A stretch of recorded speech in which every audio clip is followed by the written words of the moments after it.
Люди интересуются и театром, и искусством. Но, к сожалению, у нас огромная проблема, у нас действительно огромная проблема. У нас прекрасные ученые, серьезные, фундаментальные изыскания научные, но практически нет литературной, практически совершенно нет театральной критики. Есть очень мало где есть. У нас есть профессиональный журнал «Сахна» театральный, его пишут 3 автора. 3 профессиональных автора. Айгын Габаши, Ильданис и Ильялов и я. Остальное туда пишут журналисты, остальное пишут случайные люди. Понимаете? И здесь такой, знаете, такой призыв в то же время, в моей констатации факта, призыв к вам активнее сотрудничать, активнее идти к читателю, к зрителю. Тогда будет популяризация, то, о чем мы говорили. Тогда возникнет этот феномен. Тогда мы действительно вновь заинтересуем. Потому что сегодняшний день, опять-таки, очень трудно привлечь на свою сторону, очень трудно завлечь зрителя, очень трудно завлечь читателя. Что мы тут играем в игры? Денег там, без всяких денег. Какая государственная поддержка была у Тукая? Какая государственная поддержка была у Амирхана? Да никакой. Еще и хуже было. 2 системы запретов, как мы знаем, да? Нужно было 2 цензуры пройти на пьесу, например, для драматурга в Петербурге. Сначала на саму пьесу, потом на ее исполнение театра.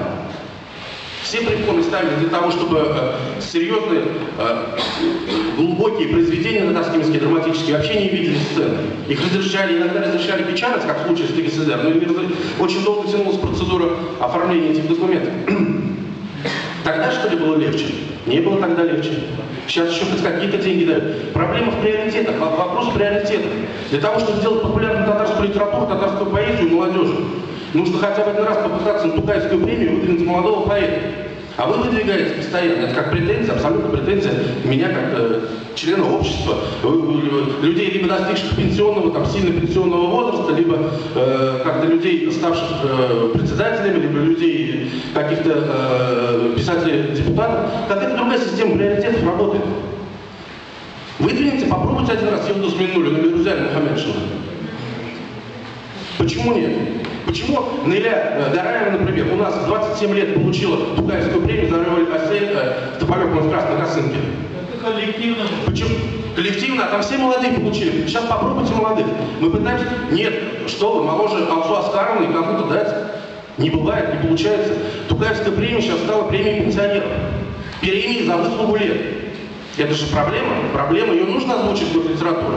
И если не я, то кто? Я прошу прощения. Поэтому последнее, о чем я хотел сказать, о взаимоотношениях театра и литературы. Понятно, что пьес не хватает.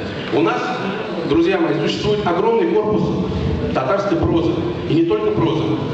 Вот Бекчентаев, он уже лет 10, если не больше, наверное больше, иначе бы он сына своего Юсуфа не назвал, мечтает поставить хасаистов.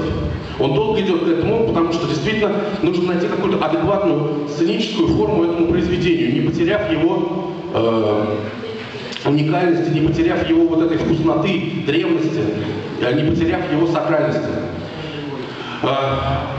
Также давно он мечтает поставить Мухаджиров Галяву. И мы даже лет 10, лет 8 назад проводили конкурс пьес, где была отдельная номинация. Пришло 6 инсценировок Мухаджиров, ни одна из них его не удовлетворила. Ну, требовательность такая. Одну из них поставил покойного Фанавиля Галилова, Мензелинский театр поставил Ренат Аюпов. Это все-таки увидел свет. И рано или поздно проза пробивается. Но огромная проблема.